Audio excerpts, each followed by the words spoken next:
من شرور أنفسنا ومن سيئات أعمالنا من يهده الله فلا مضل له ومن يضلل فلا هادي له أشهد أن لا إله إلا الله وحده لا شريك له وأشهد أن محمدا عبده ورسوله وبعد. Kita lanjutkan 1380. Wa an Abdullah ibn Amr ibn As radhiyallahu anhuma anna an-nabiy sallallahu alaihi wasallam qala ballighu anni walau ayatan wa hadithu an bani Israila wala haraj wa man kadzaba alayya muta'ammidan falyatabawwa maq'adahu minan nar. Ini lafaz hadis yang sempurna. Lafaz hadis yang sempurna ini sering kita dengar dipotong-potong oleh sebagian duat yang dibawakan hanya depannya saja. Ballighu anni walau ayatan. Ballighu anni walau ayah. Sampaikan yang dariku walaupun satu ayat. Ayat yang dimaksud bukan hanya ayat Al-Quran, tetapi termasuk hadis. Sampaikan yang dariku walaupun satu ayat. Mereka beranggapan bahwa walaupun tahu satu ayat harus disampaikan. Apalagi tahu 5 ayat, apalagi tahu 10 ayat, apalagi tahu 50 ayat. Tentu lebih wajib lagi disampaikan. Maka untuk menyampaikan ilmu, untuk menjadi da'i, tidak perlu jadi orang alim dulu katanya. Sebab kalau tahu satu ayat, 2 ayat, kan belum bisa dikatakan alim, apalagi ulama. Tapi oleh Nabi disuruh sampaikan. Mana dalil? Ballighu anni walau ayah. Berangkat dari hadis yang dipotong inilah muncul firqah besar di negeri kita ini dan di negeri-negeri muslim, yang diawali dari Pakistan, India, Bangladesh, yang mereka beranggapan bahwa seluruh kaum muslimin harus berdakwah. Tidak boleh tidak. Ini dalilnya. Mereka membuat satu cara. Ada 3 hari, ada 7 hari, ada 40 hari, ada 4 bulan, dan seterusnya. Mereka membuat cara-cara yang tidak pernah ditempuh oleh Rasul dan para sahabat. Dan untuk menyampaikan, berdakwah, tidak harus berilmu. Pokoknya sampaikan. Dan luar biasa kita sedang menyaksikan firqah besar ini sampai ke negeri kita ini, insyaallah. Antum tahu, mungkin ada tetangga antum, saudara antum, teman antum yang masuk ke firqah dolal ini. Semangat berdakwah, tapi tidak semangat mencari ilmu. Apalagi ilmu yang menimbulkan pertentangan. Ini bid'ah, ini syirik. Ini dihindari oleh mereka. Mereka berdakwah dengan dakwah yang diusahakan tidak menyinggung sesama muslim. Jadi salah diamkan saja daripada nanti tersinggung. Bid'ah biarkan saja daripada nanti tersinggung. Syirik biarkan saja daripada nanti tersinggung. Agar tidak tersinggung, dakwahnya apa? Mari sholat, mari berjamaah di masjid, tinggalkan maksiat. Tentu tidak ada yang tersinggung dengan dakwah seperti ini. Tidak ada yang marah.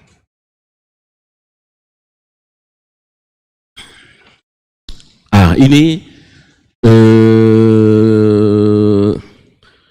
sempurnanya hadis ini sampai falyatabawwa maq'adahu minan nar. Dengan membaca sampai akhir hadis, insyaallah mereka akan takut, kita akan takut.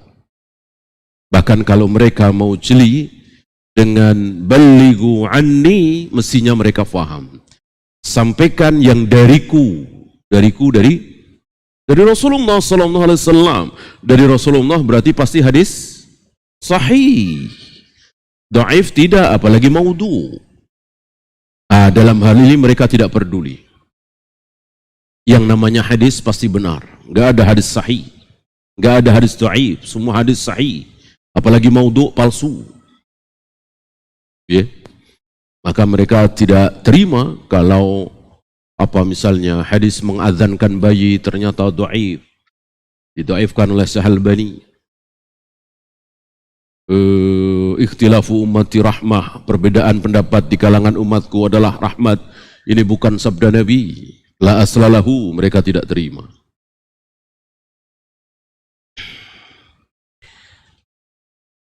Dan kalau toh kita harus menyampaikan, walaupun tahu seayat dua ayat, apakah harus jadi da'i? Apakah ketika menyampaikan ilmu dari Nabi yang kita yakini ini dari Nabi harus jadi da'i? Artinya dakwah kepada masyarakat umum? Tidak. Kita punya anak, kita punya istri, kenapa enggak ke situ saja? Kita punya adik, ya, udah situ saja. Urusi, ini kewajiban kita. Qu anfusakum wa ahlikum nara. Ini udah jelas. Jagalah dirimu dan keluargamu dari api neraka. Tidak ada ayat hadis jagalah dirimu dan tetangga-tetanggamu dari api neraka. Jagalah dirimu dan teman-teman dekatmu dari api neraka. Tidak ada. Jagalah dirimu dan orang-orang yang engkau kenal, yang engkau temui dari api neraka. Tidak ada. Yang ada ku anfusakum wa ahlikum. Dirimu, kemudian keluargamu, anak, istri. Bahkan mertua tidak masuk di situ. Paman, bibi tidak masuk di situ. Sepupu tidak masuk di situ. Ahli di sini, anak, istri. 3 kalimat ya. Ini kalimat pertama. Kalimat kedua, wahadithu an bani Israel. Dan ceritakanlah tentang Bani Israel. Sebelum Islam datang, ada seorang Bani Israel yang begini. Silahkan ceritakan. Wala haraj. Tidak terlarang. Nanti akan dijelaskan oleh beliau rinciannya seperti apa. Apakah ketika kita mendengar ahlul kitab, pendeta, pastor bercerita tentang Bani Israel, boleh kita sampaikan kepada umat ini sebagai pelajaran? Nanti dulu, nanti ada penjabarannya. Ya. Ada kalimat la tusaddiquhu jami'an wa la tukadzibuhu jami'an. Jangan engkau benarkan semuanya, jangan engkau salahkan semuanya. Karena yang datang dari Bani Israel, yang datang dari ahlul kitab, ada berapa? Ada 3. Ada 3 bagian. Ada 3 kategori. Yang pertama, yang pasti salahnya. Yang pasti salahnya. Mereka mengatakan bahwa Isa itu diangkat anak oleh Allah. Mereka mengatakan bahwa Isa atau Yesus disalib untuk menebus dosa seluruh manusia. Jelas ini salah. Wajib kita dustakan. Tahu salah dari mana? Beda dengan Al-Quran, beda dengan hadis. Yang kedua, yang pasti benarnya, tentu ini banyak. Berapa banyak isi Taurat, isi Injil sampai hari ini, perjanjian lama, perjanjian baru, yang sama dengan Al-Quran.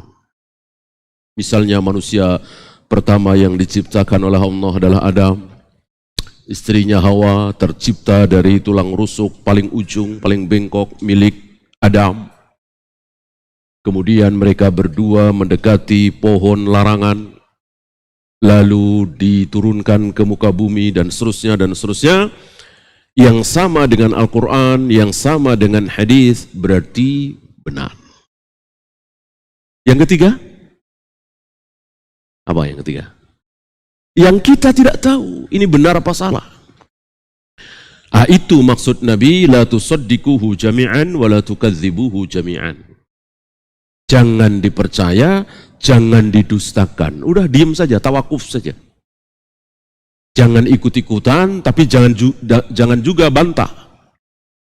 Seperti dua anak Adam, abang membunuh adiknya, yang abangnya bernama Qabil, yang adiknya bernama Habil. Benar apa salah? Kita tidak boleh menjawabnya, cukup dengan wallahu a'lam. Kita ikut menyebut Qabil Habil boleh? Tidak boleh. Ya kalau benar, kalau salah.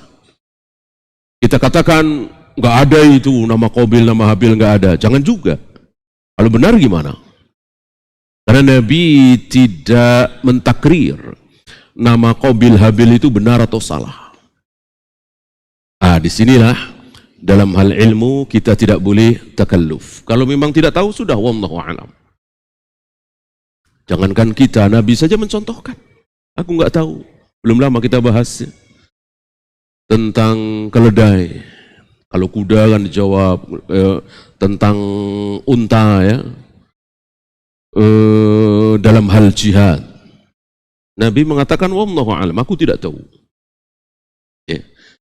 Yang aku tahu barang siapa yang melakukan kebaikan sebesar dzarrah, nanti dia akan melihat kebaikan itu di akhirat. Ini Nabi mengajarkan kepada kita, mencontohkan kepada kita, jangan takalluf. Enggak tahu bilang enggak tahu. Termasuk Uzair. Uzair itu Nabi atau bukan? Aku tidak tahu. Wallahu a'lam, kata beliau, kata Nabi sallallahu alaihi wasallam. Kalimat terakhir, wa man kadzaba alayya muta'ammidan. Barang siapa yang berdusta atas nama aku, ta'ammud, muta'ammidan, sengaja, ya. Falyatabawwa maq'adahu minan nar, berarti dia telah menyiapkan tempat duduknya di neraka. Ini ancaman besar bagi orang yang berdusta atas nama Nabi sallallahu alaihi wasallam, dan jangan beranggapan kalau begitu, kalau tidak sengaja nggak apa-apa. Seperti saya tidak sengaja menyebarkan hadis yang dhaif ini karena setahu saya sahih, berarti saya nggak terkena ancaman ini. Keliru. Jawabnya terkena. Karena hukum asal menyampaikan berita, memberikan berita, khabar, informasi kepada orang lain harus apa? Dia harus yakin bahwa itu benar. Ketika tidak yakin, haram kita sampaikan. Hadis kan tidak semuanya sahih. Ada yang dhaif, ada yang maudhu. Dia tidak tahu. Atau mudahnya, dia tidak tahu ini ada di Bukhari atau Muslim. Dia tidak tahu, kecuali dia tahu. Karena kita siqah dengan Bukhari, taklid dengan Bukhari, Muslim dalam pensahihan hadis.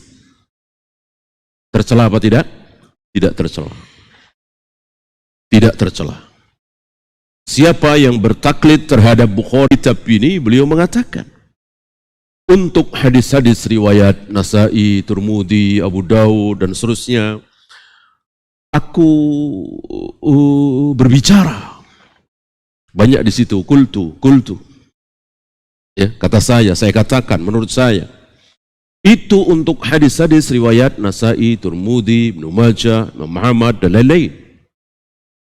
Adapun hadis yang diriwayatkan oleh Bukhari Muslim atau Bukhari saja atau Muslim saja, saya tidak berbicara. Artinya, kalau sudah kata Bukhari sahih, aku mengikuti beliau sahih. Kata Muslim sahih, aku mengikuti beliau sahih. Berarti kan beliau bertaklid. Dan tercelakah beliau? Tidak. Beliau tidak takalluf. Ya. Kalau lebih dari beliau, alhamdulillah. Seperti syekh beliau, guru beliau, Syekh Albani rahimahullah. Beliau tetap berbicara, beliau tetap berkomentar, beliau tetap menyelidiki walaupun sudah diriwayatkan oleh Bukhari, oleh Muslim. Karena tentu tidak ada jaminan secara wahyu bahwa apa yang ditulis oleh Imam Bukhari, Muslim pasti benar semua. Tidak kebal kritik kan begitu. Tidak ada kitab yang sempurna di muka bumi ini kecuali kitab Allah Al-Quran. Aballahu ayyutimma illa kitabahu. Allah tidak mau membuat sebuah kitab di muka bumi ini sempurna. Allah tidak mau kecuali kitabnya sendiri, kitab Allah yaitu Al-Quran. Maka selain Al-Quran tidak maksum, tidak sempurna. Bukhari, Muslim, bukan sabda Nabi tidak maksum, bukan, sabda Nabi pasti maksum. Maksudnya apa yang ada di Bukhari, Muslim, pasti semuanya 100% dari Nabi, sahih semua. Ini yang tidak. Ya. Kan sepanjang zaman ratusan tahun, bahkan 1000 tahun lebih, ada saja ulama yang menemukan. Hadis ini tidak sahih, hadis ini tidak, mungkin 1, 2. Ya. Di riwayat Bukhari, di riwayat Muslim, menunjukkan bahwa tidak ada yang sempurna.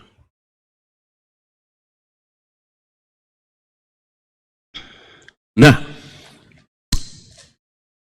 seseorang tidak tahu hadis ini. Apakah di Bukhari ada, apakah di Muslim ada, dia tidak tahu. Berarti dia tidak yakin sahih apa tidak.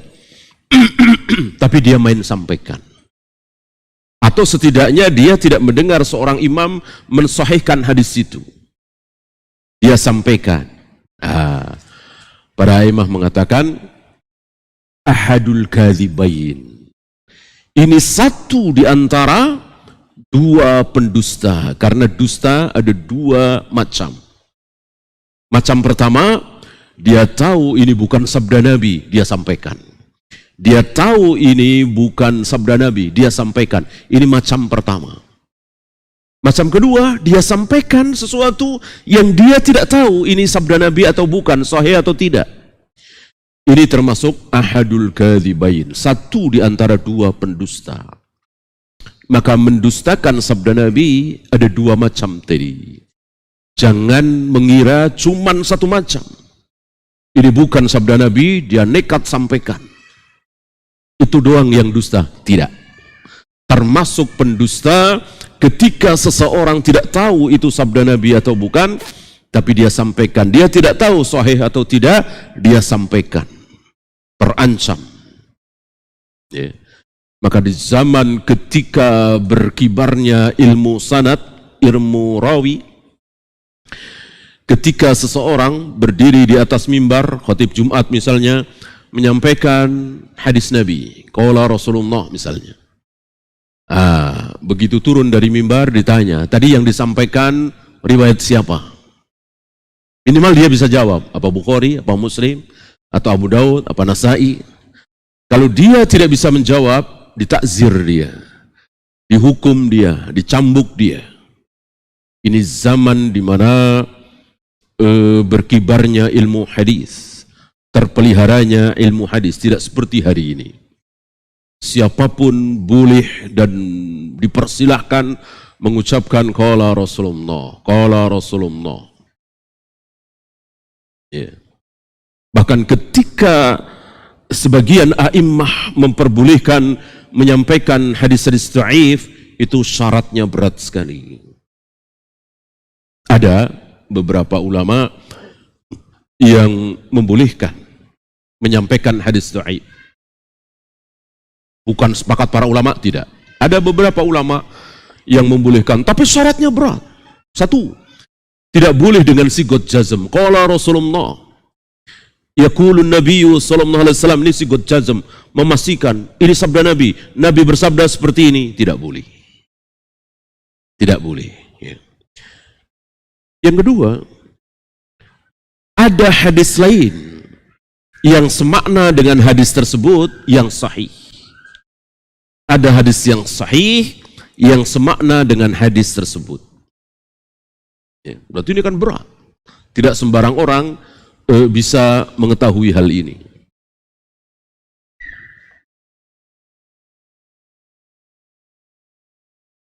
Kemudian hanya tentang fadhailul a'mal, bukan masalah ahkam.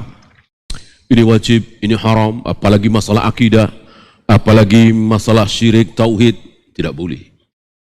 Hanya afdoliyah saja. Keutamaan membaca anu misalnya. Keutamaan zikir anu misalnya. Bukan jenis zikirnya, tapi keutamaannya. Intinya berat bagi kita yang tidak tahu apa-apa tentang hadis, sudah diam, sampaikanlah yang betul-betul sahih. Atau minimal seperti ini. Ya, kita punya pegangan, kita baca kitab, kita akan hanya mengikuti apa yang ditulis oleh Imam Nawawi dan disyarahkan oleh Syekh Salim. Coba kalau ceramah tanpa kitab kesana kemari, tentu berbahaya sekali.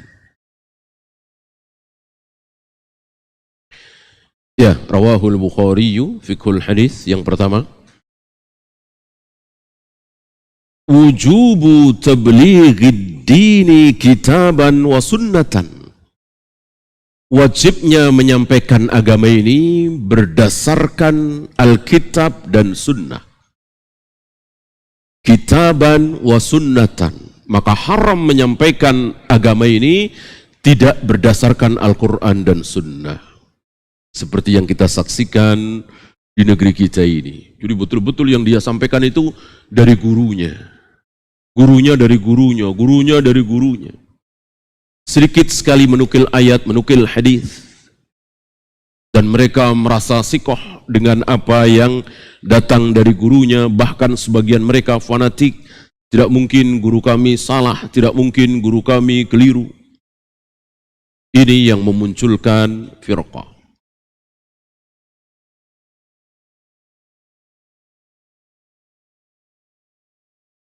Wa annal mar'a yuaddi ma hufidha wa fuhima walau kana yasiran. Dan seseorang itu selayaknya mengamalkan apa yang dia hafal, apa yang dia fahami, walaupun sedikit. Jadi dimulai dari dirinya sendiri. Ketika kita mendapatkan ilmu, ketika kita mendapatkan pengajaran dari guru kita, dari seseorang, maka yang pertama kali ada di benak kita apa? Amalkan. Amalkan. Banyak dari kita ketika mendapatkan ilmu baru yang ada di benak kita apa? Siapa yang mau saya kasih tahu ini ya? Siapa yang saya sampaikan? Banyak begitu. Berpikir saya harus sampaikan nih. Jangan sampai, bahkan ada yang cepet-cepetan. Jangan sampai keduluan. Ya, nyampain di grup misalnya, cepet-cepetan. Tidak perlu seperti itu. Bahkan para sahabat ingin lambat-lambatan. Para sahabat diikuti oleh para tabi'in, karena saking hati-hatinya dan tidak ingin menonjolkan diri, mereka ingin berlambat-lambat. Biar yang lain saja, biar yang lain saja. Barangkali antum pernah dengar bagaimana seseorang yang meminta fatwa kepada sahabat, kata sahabat tanyakan kepada si A, kata si A tanyakan kepada si B, kata si B tanyakan kepada si C, muter balik lagi. Ya, ini saking mereka berhati-hati, tidak ingin menonjolkan diri. Kalau sudah ada yang menyampaikan, sudah walillahilham, sudah terwakili. Bukan malah merasa tersaingi.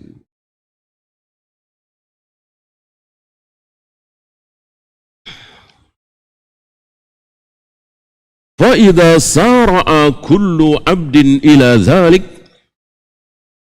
Seandainya seluruh hamba bersegera ini, ya, menyampaikan yang dia tahu kepada anaknya, kepada istrinya, kepada adiknya, kepada yang wajib bagi dia.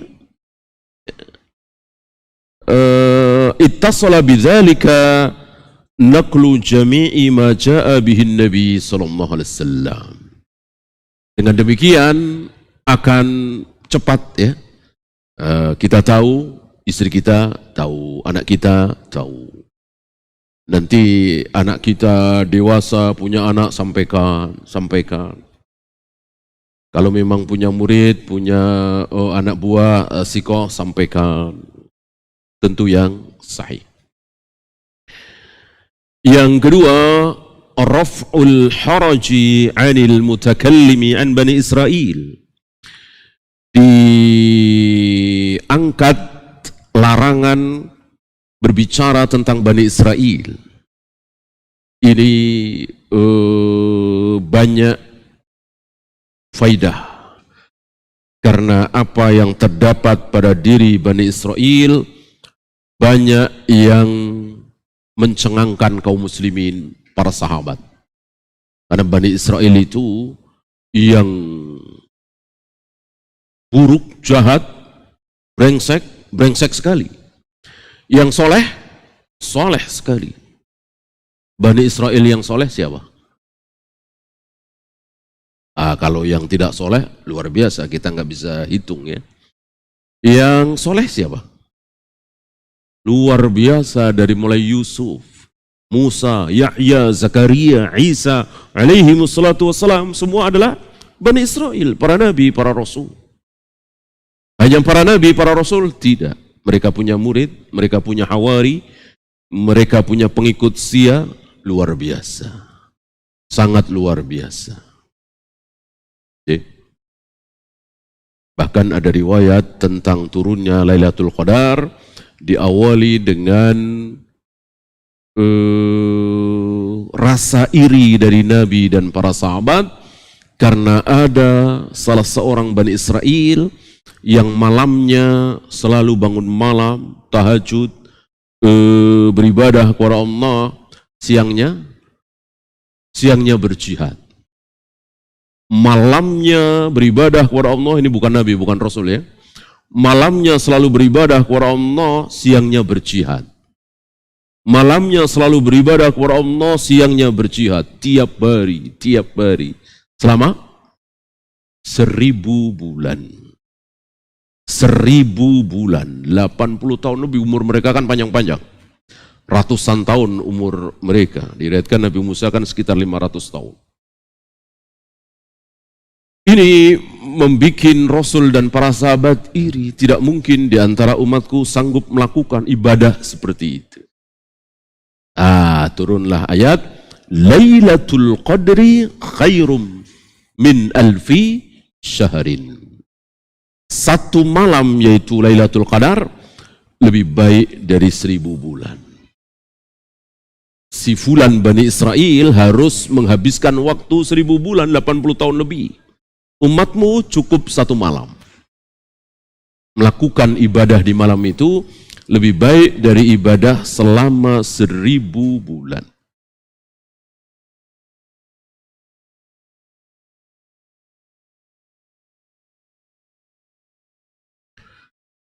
Ada lagi seseorang yang dia harus membayar hutang. Dia sudah janji mau membayar hutang. Dia siapkan uangnya, dia jalan ke situ dan dia harus menaiki perahu. Karena melewati laut atau mungkin sungai besar ya.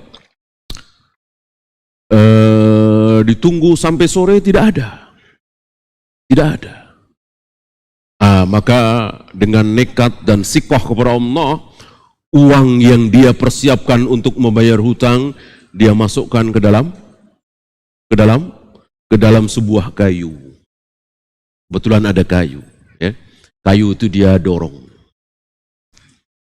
Dan dia mengatakan, sebagaimana aku dulu ketika diminta saksi, aku mengatakan cukup Allah sebagai saksi, jadi tidak ada saksi lain. Dan sekarang aku mohon kepada Engkau ya Allah, sampaikan ini. Di hari, di tanggal, di bulan yang telah dijanjikan. Kebetulan di seberang sana, tentu tidak terlihat, tidak saling melihat ya, saking jauhnya. Dia sedang menunggu sahabatnya itu atau saudaranya itu untuk bayar utang sesuai dengan janjinya. Tapi ditunggu nggak datang-datang. Yang datang malah kayu tadi. Ada tulisan ya. Dia pikir lumayanlah kayu buat kayu bakar di rumah. Ketika dibelah-belah, terlihat tulisan dan uang. Ini kan luar biasa. Kesikohannya kepada Allah luar biasa. Ini Bani Israel. Ya. Banyak. Tapi ingat harus yang sahih. Yang dari Nabi SAW. Kalau yang tidak dari Nabi, apalagi bertentangan dengan sebuah ayat, sebuah hadis, tentu ditolak. Kalau tidak bertentangan, seperti Qabil Habil tadi, ya kan, kita nggak bisa mengatakan bertentangan. Kecuali Nabi bersabda, namanya fulan dan fulan, bukan Qabil Habil, ya, tentu itu salah. Kan Nabi diam. Ya. Terhadap hal-hal seperti itu, kita wajib mengikuti kaidah dari Nabi, la tusaddiquhu jami'an wa la tukadzibuhu jami'an. Ya. Lianna fihim al-a'ajib. Banyak keajaiban-keajaiban pada diri mereka. Lakin la yambagi tasdiquhum wa la takdzibuhum. Tapi tidak boleh membenarkan seluruhnya, mendustakan seluruhnya. Illa idza jaa ma yu'ayyidu dzalika fi syar'ina binaqlin sahihin. Kecuali sesuai dengan apa yang ada di syariat kita dengan nakal yang sahih, dengan riwayat yang sahih. Yang ketiga,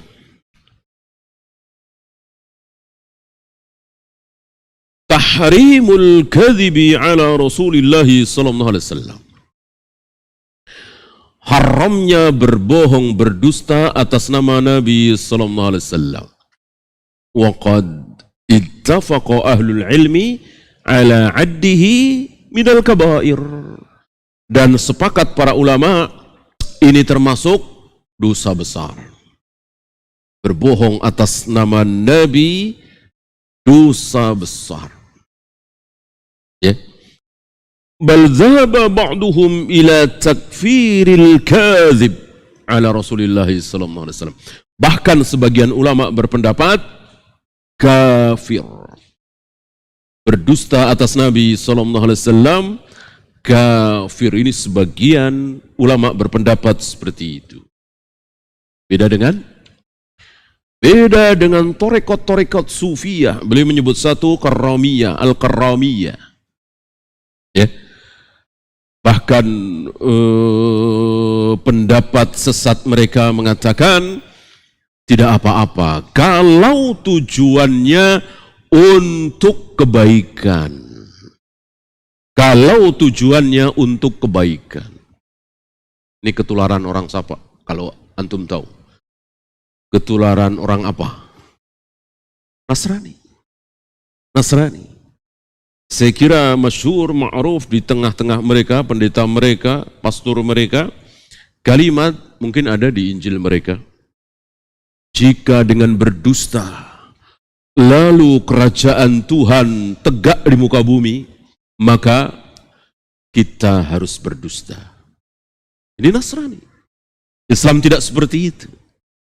Untuk menegakkan kalimat Allah, untuk menegakkan syariat Islam, tidak butuh dengan dusta, bohong. Yang ada justru akan muncul keburukan. Bohong hanya dibolehkan untuk masalah-masalah sepele. Masakan gak enak, dia bilang enak, bohong kan? Ini untuk menyenangkan istrinya yang masak. Dibelikan sepatu atau sendal atau baju jelek, dia bilang bagus. Untuk menyenangkan suaminya yang membelikan, ya masalah-masalah kecil rumah tangga. Atau terpaksa karena melindungi diri kita yang akan dizolimi, melindungi si fulan yang akan dizolimi, yang akan dikeroyok. Ini boleh. Adapun untuk menegakkan syariat, dakwah, tidak boleh, haram.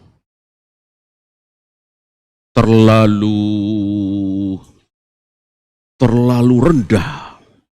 Ya. Kalau harus dengan berdusta, masuk dakwah saja pakai dusta. Nah, banyak saudara-saudara kita tujuannya dakwah bagus, tapi bohong, pakai cara bohong. Apa? Cerpen, novel, drama, film Islami. Tujuannya dakwah, tujuannya baik. Dan tidak tertutup kemungkinan kalau orang kafir baca cerpen itu, baca novel itu, nonton film itu, bisa masuk Islam. Ya tergantung si pengarang ceritanya kan. Pengarangnya jago begini. Bolehkah? Tidak boleh. Kan bohong. Ngarang cerita kan bohong. Ceritanya nggak ada. Dikarang-karang, apa kalau tidak bohong? Bahkan ketika ceritanya itu benar. Misalnya kisah tentang Nabi Musa dengan Fir'aun. Kan benar itu. Ya. Fir'aun mengejar Musa. Kan nggak ngarang. Misalnya kisahnya mengikuti apa yang ada di dalam Al-Quran. Kalau ditulis tentu nggak masalah, Al-Quran ditulis kan. Ini diperankan. Nabi Musa diperankan oleh fulan, Fir'aun diperankan oleh fulan dalam film, dalam drama. Bohong apa tidak? Bohong. Ya, aku Musa. Ya. Padahal namanya Budi misalnya kan. Dia bilang Musa. Dan rata-rata kan muslim. Orang tujuannya dakwah. Gimana yang memerankan Fir'aun? Ana rabbukumul a'la. Akulah Tuhan yang maha tinggi. Pleset jatuh mati. Ya, gimana itu? Kan gak tertutup kemungkinan dia mengucapkan seperti itu mati. Jelas ini kebohongan. Perlukah dengan kebohongan seperti ini dalam rangka dakwah? Tidak perlu. Ini terlalu putus asa. Untuk dakwah saja harus berbohong. Tidak ada kebohongan berakibat kebaikan dalam dakwah. Ya, itu saja. Kita akhiri. Tidak ada soal jawab dulu. Subhanakallahumma bihamdika asyhadu an la ilaha illa anta astaghfiruka wa atubu ilaik. Assalamualaikum warahmatullahi wabarakatuh.